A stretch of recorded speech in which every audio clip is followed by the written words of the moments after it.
Bakit nga ba loop bar? Bakit nga ba ito ang gusto nila? Ito ang advantage, isa sa advantage ng paggamit ng loop bar. Kasi nga, mabigat siya ng konti. Hindi siya basta flat lang. Mananakit ang carpal nyo. Ito, mananakit yan. Bakit? Tandaan nyo mabuti kapag nag-handlebar kayo mga master. Pag nakaramdam kayo ng force sa wrist nyo, ibig sabihin... Ayaw ko interesado ka master, huwag kang maalis ha, huwag kang maalis. Huwag kang matakot na mag-isa, kasama mo naman ako. Huwag kang matakot na tumukod mag-isa, kasama mo naman ako. Huwag kang matakot, la la la la.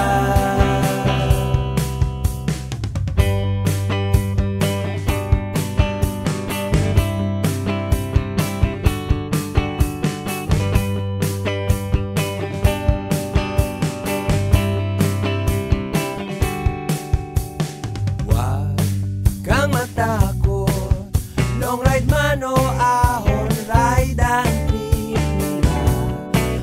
Oy! Nandito na naman tayo. Nagugulo na naman tayo. Nandito na naman tayo. Nagugulo tayo dito. Napakarami nilang deliver. Ayan o. Oh. Sabi niya no. Alam niyo kung ano to? Helmet yan. Oh. Laki, di ba? Helmet. Ito naman wheel set. Oh. Kita nyo? Laki. Ito handle grip. Yan. Handle grip yan. Tapos, ito naman, crank. Yan. So, lahat ng mga kailangan ng crank. Yan. Crank yan. Handle grip. Helmet. Yan. Okay. Ayun. Nandito na naman tayo sa Roosevelt Bicycle Center. Okay? Meron tayong tatalakayin. Uy! Siya nga pala. Shoutout nga pala sa mga bagong subscriber natin. Tsaka doon sa mga nag-comment doon sa ating... senior cyclista, ano nga ba yung mga good and bad? Tsaka doon sa magbago na kayo, episode natin mga kailangan nating ituro sa mga biker nating mga kaibigan, mga master. Okay, maraming salamat sa inyo. Napapasa ko yung mga comment nyo, kaya lang medyo hindi ako makasagot kasi medyo busy tayo, marami tayong pinagkakabalahan. Okay, so ngayon, nakita nyo naman yung opening natin. So basically, alam nyo na kung ano ang mga dapat, kung ano ang dapat nating i-review ngayon o i-episode ngayon. Okay? Maraming salamat nga pala dun sa mga nagpahatid ng komento dun sa episode nating biker, healthy nga ba o nakamamatay. So, umabot na yon ng mga master umabot na yon ng 60,000 views. Akalain yun, 60,000 views. Maraming salamat sa inyo. Sa mga nagko-komento, very much appreciated. Negative o positive, maraming salamat pa rin po sa inyo mga master. Okay? So, ayun. Kung interesado ka sa loop bar master, nako, para sa iyo to. Kung sakaling gusto mong mag loop bar, bibigyan kita ng mga idea kung para saan, disadvantage at advantage, at kung ano nga ba yung powerful na gamit ng loop bar, kasi nakagamit din ako nito ngayon. Okay, so ngayon kung interesado ka master, huwag kang maalis ha, huwag kang maalis para at least meron kang idea bago ka gumamit ng loop bar sa bisikleta mo, kasi baka mamaya hindi mo alam yung advantage at disadvantage at mga dapat pang gawin sa loop bar natin para mas magandang itsura at mas magandang datingan pagdating sa bisikleta mo. Okay, so standby ka lang, huwag kang maalis, nandito ka sa Bike Talk with Papa Jack. Ako po si Papa Jack. Let's go, simulan na natin ito.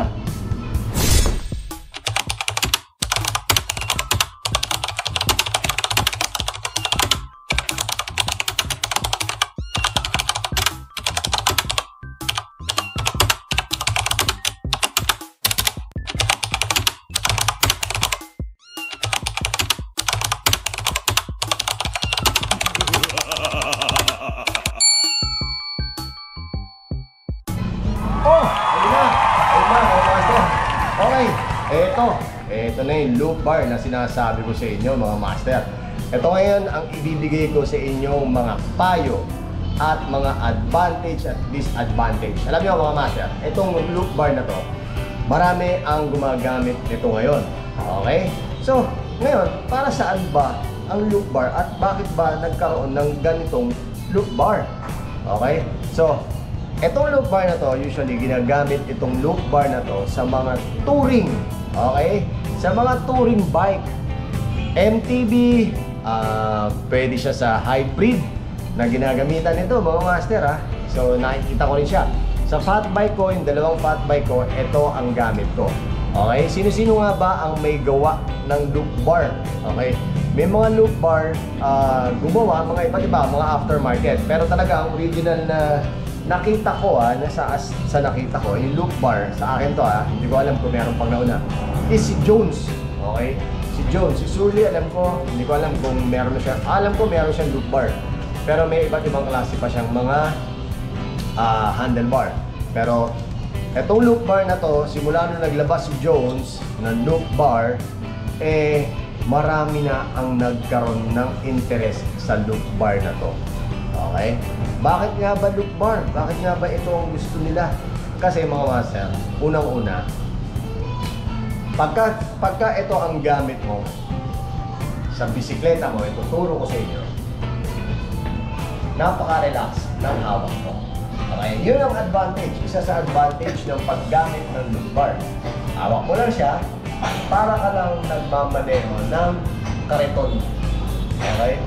Relax lang to. Kaya nga sinabi siyang pang-touring kasi wala siyang aggressiveness, wala kang aggressiveness na makikita na positioning kapag ka naka-loop bar ka. Okay? Gaya sa fat bike ko, yun yung fat bike ko, lahat yun naka-loop bar. Kasi yung fat bike, hindi mo na siya pwedeng ipang speed. Hindi mo naman siya pwedeng ipang ratratan. Kasi nga, fat bike siya. Kasi nga, mabigat siya ng konti. Okay? So ngayon, kaya gumamit sila nito, kaya gumawa sila nito para sa mga gusto ng iba't ibang handle style.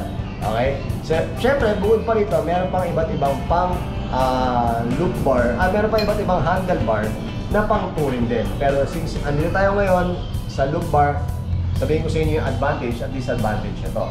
Okay? Advantage pa, isa pa nito, kapag ka nakatayo kayo, nakaupo kayo sa bisikleta nyo, relax kayo. Tapos, pwede kayong humawak kahit saan. Maganda pa dito, meron siyang lagayan ng bag dito sa loob na nakasukat na talaga na mabibili mo sa mga aftermarket store. Sa Sarap Mag-Bike, meron. Hindi ko alam dito kay Roosevelt Bicycle Center kung meron. Sa marketplace, meron. Marami ako nakikita. Alam ko ang huling gumamit ako nito kay Hayati. Okay, shoutout nga pala, Mosquiteros, mga master. Mosquiteros Aswan, shoutout sa inyo mga master. Hayati, Sir John, yan, sila Master Van forever. Okay? So ngayon, doon ako bubili. Stainless pa yung binili ko kay Master Hayati noon, kay Kuya Hayati. Stainless yun, taga may gawa yan. Napakaganda ng gawa niya na yun. Tapos, sa sobrang bait nun, binigyan pa niya ako ng discount para dito sa bag. Okay, yun ang ginamit ko sa fat bike ko. Okay? Napakaganda ng loop bar kapag ka easy rider ka lang. Okay? Pangalawa, since may bag siya, kung kailangan mo ng mga cellphone mo, kung kailangan mo yung mga cellphone mo nandito, hindi ka nadudukot sa kung saan-saan mga packet ng katawan mo, ng bag mo, andito na sa harapan. Kung gusto mo mag-charge, lagyan mo lang sa harapan, tapos nandito yung cellphone mo. So, napakadali, napakasarap magdala kung touring ang kung touring bike ang gamit mo. Okay, tapos ito ang i-handlebar mo. Napakasarap nito. Etong si loop bar, hindi siya basta flat lang. Meron siyang nilabas na rise. Ibig sabihin, naka-rise. Ito, kung mapapansin mo, flat. Okay? So, pantay at pantay. Yung nilabas na isang rise, naglabas si Jones. Alam ko si Surly din, meron din ito eh. So, naglabas siya ng naka-rise, nakataas to. So, ibig sabihin, ito, hindi, mas mataas na to kasi nakababaan na tong ilalim na to. So, mas mataas siya ng konti kumpara dun sa flat na ganito. Okay? So, ngayon, ano nga ba yung mas maganda sa dalawa? Depende yun sa inyo mga master ha. Magbabari kasi ang paggamit ng loop bar, depende yun sa taas ng stem mo, sa taas ng fork mo. Kasi kung ganito kataas yung spacer mo, ganito kataas yung spacer mo, tapos lalagay mo yung rise, medyo masagwa na siyang tingnan. Mukha na siyang giraffe. Okay? So, ibagay nyo lang din yung bibili yung loop bar base sa taas ng spacer na gamit nyo sa inyong step. Okay? So, mamili lang kayo. Tapos, mayroong mga nilabas nito, mga extended. Okay? Yung stainless, medyo mabigat ng konti, pero okay lang kung tipid meals. Pero, since naglabas na ngayon ng mga aftermarket na loop bar, na kasi si Jones nasa 4.5, 4.9, ang halaga niya 5,000. Tapos, naglabas na ngayon si Weapon, naglabas na si Submit, naglabas na rin si Ragusa, okay? Naglabas na rin siya ng loop bar niya at aluminum. Okay? At napakamura lang. Okay? Napakamura lang ng aluminum ni Ragusa, ni Weapon, ni sino pa ba? Yun. Basta napakamura lang nito, Master. Mamaya sabihin ko sa inyo yung presyo nito. Okay? Pagdating naman sa mga handle grip, merong nabibili ng mga handle grip, yung ESI, may mga nabibiling ESI na mga mahahaba na swak talaga para dito. Hindi nyo siya pwedeng gamitan ng mga ordinaryong handlebar grip kasi maiksi. Unlike pagka binili nyo yung pang loop bar talaga, mas maganda, mas mahaba. Saktong-sakto yun dito. May mga nabibili sa Shopee ng mga foam na medyo, or pili kayo kung ano yung gusto nyong texture. May mga nabibili sa Shopee. Pili lang kayo, tingnan nyo lang kung ano yung pwede nyo mabili. Mura lang yun, Master. Alam ko nasa 200 plus lang yun. Huli akong bumili. Okay? Okay, ito na. Ngayon, ito naman. Sasabihin naman natin ngayon yung disadvantage nito. Ano nga ba disadvantage nito? Ang disadvantage nito, Master, actually, nasa setup nyo lang din naman ang disadvantage. Okay? Kapag ka ito, wala sa level ng comfort position nyo, mananakit ang carpal nyo. Okay? Yung carpal nyo, ito. Yan. Ito, mananakit yan. Bakit? Kasi, ang hawak nyo, nakaganyan. Pansinin nyo yung kamay ko. So, nakaganyan ang hawak nyo. Diba? Kung naka-long ride kayo, at hindi tama ang posisyon nyo, masakit yan. Okay? Masakit yan sa kamay. Pero pag tama ang posisyon nyo, halimbawa, pagpalagay natin, naka-urong kayo, naka-forward yung katawan nyo, tapos, inire-reach nyo yung mismo handlebar na nakaganyan, masakit yan sa kamay. Kailangan ang posisyon nyo, palagi yung tandaan, pagka naka-loop bar kayo, relax, steady, tapos itong kamay nyo, nakaganyan lang. Pansinin nyo yung kamay ko, nakaganyan lang. Okay? Pagka bumaba yan, yan, bumaba. Ang hawak nyo yan, kasi nga may preno pa kayong hinahawakan, nakaganyan yan. Okay? So nakaganyan yan. Pag nakababa, Pag nakalayo naman, ang tendency, nakaganyan kayo. Okay? So masakit pa rin dito. Tandaan nyo mabuti kapag nag-handlebar kayo, mga master. Wag na wag kayong maglalagay, wag na wag kayong dapat nakakaramdam ng puwersa sa wrist nyo. Pag nakaramdam kayo ng force sa wrist nyo, ibig sabihin may mali kayong posisyon. Okay? Pero kung sakali naman, nagmamanhid lang kayo, kakahawak, kasi long ride, normal naman po yung manhid, mga master. Normal lang naman po yun. Siyempre, ikaw ba naman yung ilang oras ka nang pumapadyak, hindi ka makakaramdam ng pamamanhid ng kamay. Siyempre, blood flow mo lang. Okay? Kaya ka nakakaramdam ng pamamanhid kasi nga, yung blood flow ng kamay mo, hindi siya nagsisirculate ng maayos. Kasi nyo, isang oras lang kayo nakaganyan, masakit na sa kamay yan, hindi pa kayo nagra-ride. Kahit anong hawak nyo kapag nakaganyan kayo, magmamanhid at magmamanhid yan. Alright?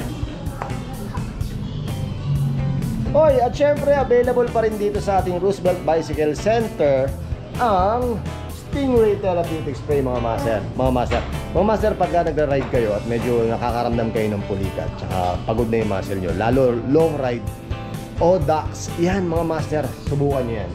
Subukan nyo yan, available lang dito sa Roosevelt Bicycle Center. Stingray Therapeutic Spray. Ito, hot and cold to. Ito cold lang. Kapag ka nag-overheat ka na sa Odax, spray mo lang sa muscle mo yan. Naku po, powerful yan. So, maiibsan ang inyong muscle fatigue, muscle stress. Okay, dalawang klase yan. Ito yung classic, at ito yung eyes natin, okay? So kung gusto nyo matesting yan, para malaman nyo yung feeling, punta lang kayo dito sa ating model, okay?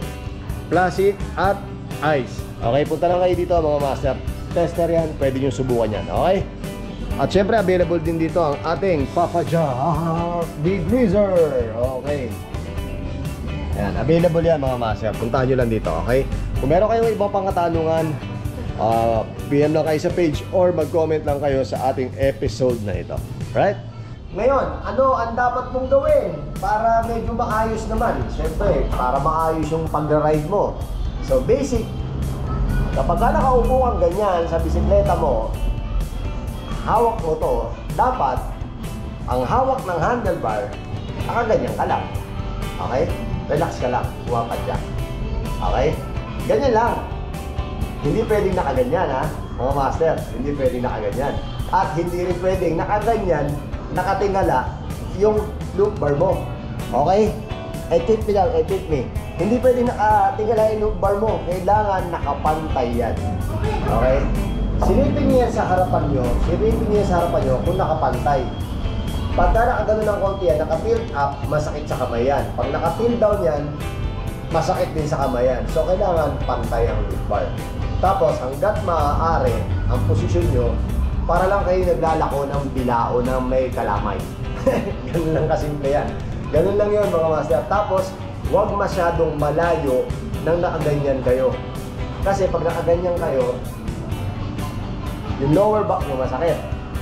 Pero kapag ka nakaganyan kayo, relax kayo konti. Lapit nyo ng konti yung ano nyo, upuan nyo. Ito lang. Okay? Napakasarap gamitin itong loop bar na to kung tama ang body positioning niyo sa pagbibisikleta. At hindi kayo maliligaw sa paggamit nito kung alam nyo ang komportable at hindi komportable sa paggamit ng loop bar na to. Alright? Okay, bibigyan ko kayo ng idea paano ikabit itong loop bar na to mga master. Paano yung positioning nito. Ito mga master, kung mapapansin nyo, yan, yung bike na yan, yan master, yung bike na yan, naka-stand, naka-negative yan. So wag na kayong gumamit ng negative kung gagamit kayo ng loop bar. Kailangan ang gamitin nyo yung mga straight lang na ganyan. Okay? Pag ikinabit nyo to mga master, may extension na kagad yan ng ganyan. So make sure, tingnan nyo ha, make sure na kapag kayo kinabit yung ganyan yan, nakapantay yan. Nakapantay. Baliktad pa pala yung hawak ko. Ayan, dapat pala ganito. Ayan. Make sure na nakapantay yan. Okay? Tingnan nyo kung gaano siya kaganda. Diba? Tingnan nyo kung gaano siya kaganda. Gaano siya kakomportable. Okay? Ang ganda, diba? So, ito yung mga pang-touring. Usually, ginagamitan ito ng mga straight na mga gandang frame geometry para magmukhang astig at mas mukhang bagay talaga sa itsura niya. Huwag na huwag nyo siyang iti-tilt up, huwag nyo siyang iti-tilt down kasi masakit yan. Okay, kailangan nakadiretso siya as in diretso. Tapos, ang kagandahan pa nito mga master, pwede mo siyang lagyan ng bar tape. Okay, marami kayong mabibili mga iba't ibang klaseng bar tape. Pag-uusapan nga din pala natin ang bar tape sa mga susunod na episode natin, kaya standby lang kayo. Okay? So ngayon, tanong nyo sa akin, magkano nga ba ang mga loop bar na ganyan, mga master? Okay. Ang loop bar natin, mga master, marami nang nilabas. Si Sagmit naglabas, si Weapon naglabas, si Ragusa naglabas. Marami nang mga aftermarket bukod sa mga stainless. Shoutout nga pala doon sa mga kaibigan natin gumagawa ng mga stainless na mga handlebar at loop bar, mga master. Shoutout sa inyo lahat. Shoutout nga pala, bike tayo. Shoutout sa mga taga Camarines Sur. Shoutout din sa mga taga UAE. Yan, shoutout sa inyo lahat yan mga master. Okay, magkano nga ba to? Itong made for war na to, na loop bar 45 kung tawagin nila. Loop 45. Okay, ang presyo nito mga master, 950 lang. Isipin mo, napakagaang na nito. Napakagaang. Okay, napakagaang nito, promise. So ngayon, kung bibili kayo ng ibang brand, pwede naman. Hindi ko alam, wala ibang brand dito ng loop bar eh. Ang brand lang dito ng loop bar is ito Weapon na made for war na loop 45. Alright, so ngayon master, kung may natutunan ka sa ating episode na to, na gusto mo yung mga episode natin, marami tayong mga episode mga master.